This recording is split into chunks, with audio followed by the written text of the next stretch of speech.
সবাই ফায়ার সার্ভিসের ক্যান্ডিডেট একসাথে জড়ো হয়েছিলাম।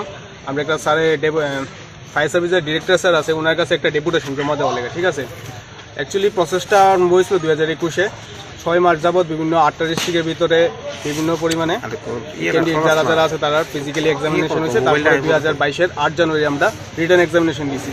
তারপর থেকে বাকি প্রসেসটা খুব ডিলে হওয়া শুরু করে।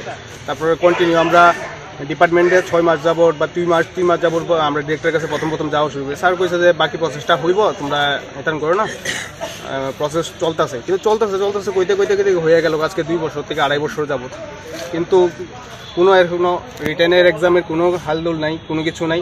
তারপর আমরা বিভিন্ন সময়ে সিএমের সাথে অ্যাপয়েন্টমেন্ট নেওয়ার চেষ্টা করছি, সেক্রেটারিতে গিয়ে সেটা অ্যাপ্লিকেশন দিয়েছি, কোনো রিপ্লাই আইছে না। ঠিক আছে, তার লেগে আজকে আমরা বিভিন্ন সময় আমরা ডিরেক্টর স্যারের সাথেও দেখা করছি। কিছুদিন আগে স্যারের সাথে আমরা দেখা করছিলাম, কিন্তু স্যারে কইতেছে যে বাকি প্রসেসটা পুরো আটকে রয়েছে সিএম স্যারের অনুমতির লেগে, পারমিশনের লেগে। ঠিক আছে, তো আমরা তো সিএম স্যারের সাথে কথা কইতে পারি না। ডিপার্টমেন্টের ভিতরে যাইলে সিএম উপরের দপ্তর জানে, সেক্রেটারিতে যাইলে কয় যে বাকি আমরা কন্ট্যাক্ট করতেছি, তোমরা একটা 1 মাসের ভিতর পাইবা, 2 মাসের ভিতর পাইবা। ওইটা কইতে আজকে 1 বছর করাইলেছে। আমরা প্রদীপ আচার্য স্যারের সাথে অনেকবার অ্যাপয়েন্টমেন্ট নিছি, সেক্রেটারিতে তাদের সাথে সরাসরি কথাও বলছি, কিন্তু কোনো রিপ্লাই, তাদের কথা অনুযায়ী 2 মাসের ভিতরে হইব, 3 মাসের ভিতরে হইব এই আশ্বাস দিয়ে যায়, কিন্তু 2 মাস 3 মাস জায়গায় এটা করতে আজকে প্রায় 1 বছর মতো এই প্রসেসে চলছে।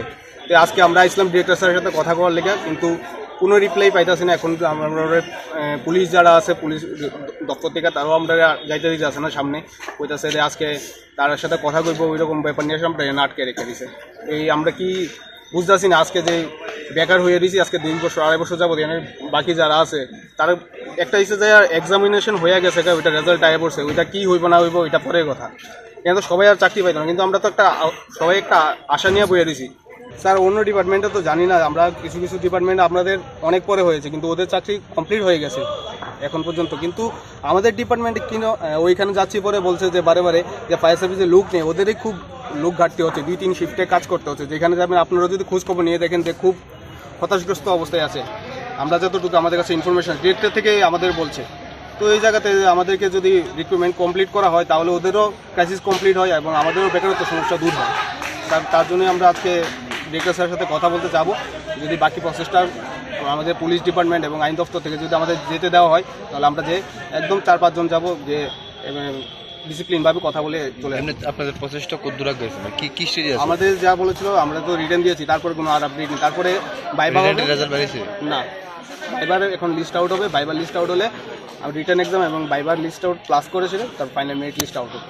এই প্রসেসটা কত 1700 জন ক্যান্ডিডেট মাত্র, এটা কমপ্লিট করতে হয়তো আমরা যারা অ্যাওয়ারনেস আছে তারা জানি যে 1 সপ্তাহের ভিতরে কমপ্লিট করা 1700 খাতা দেখা কোনো ব্যাপারই না ওএমআর শিটের মধ্যে।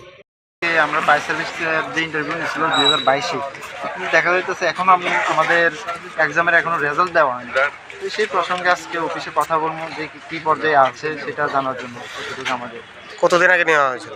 হ্যাঁ, কতদিন আগে ইন্টারভিউ নেওয়া হয়েছিল? ইন্টারভিউ নেওয়া হয়েছে 2022 ডিসেম্বরে, এক্সাম নেওয়া হয়েছিল আপনার 23 জানুয়ারি।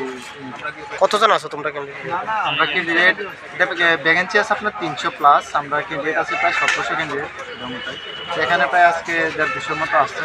কতদিন ধরে তোমরা এরকম আসা যাওয়া করছো? আমরা আজকে প্রায় 6 মাস ধরে আজকে অফিসে আসছি যাইতেছি এরকম। কার কাছে?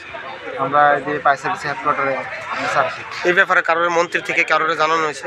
মন্ত্রী থেকে জানানো বলতে আমরা জানানোর অনেক চেষ্টা করছি, পারমিশন নেওয়ার চেষ্টা করছি মন্ত্রীর সাথে কথা বলার, কিন্তু আমাদের পারমিশন দেওয়া হয়নি। কি করবে আজকে? তোমরা এতদিন লেগে গেছে তোমরা? হ্যাঁ, সেটাই এখন আমরা এটাই জানতে চাবো যে এটার কী পর্যায়ে আছে, সেটা এতটুকু জানতে চেষ্টা করবো। এটা কি আদৌ হবে না হবে, যদি না হয় তাহলে আমরা সব ক্যান্ডিডেটরা মিলে আরও। সরকার তো বলছে সব দিকে চাকরি দরজা খুলে দিয়েছে, আজকে তোমরা এতদিন হয়ে গেছে তোমাদের চাকরি হচ্ছে না, সেই বিষয়ে কি বলবো? হ্যাঁ, সেটাই বলছি, এখন কথায় কাজে তো মিল দেখতে পাচ্ছি না। খুলছে এবং কবে খুলবে আমাদেরটা তো খুলছে না। আমরা তো আর সব দিকে যেতে পারবো না, আমরা যেটার মধ্যে আছি সেটা তো খুলছে না। তো সেটা খোলার জন্য আমরাও চেষ্টা করছি। কার কাছে কোনো আবেদন রাখবে তুমি? হ্যাঁ, আমরা ফায়ার সার্ভিসের ডাইরেক্টরের সাথে সেই আবেদনটা রাখবো।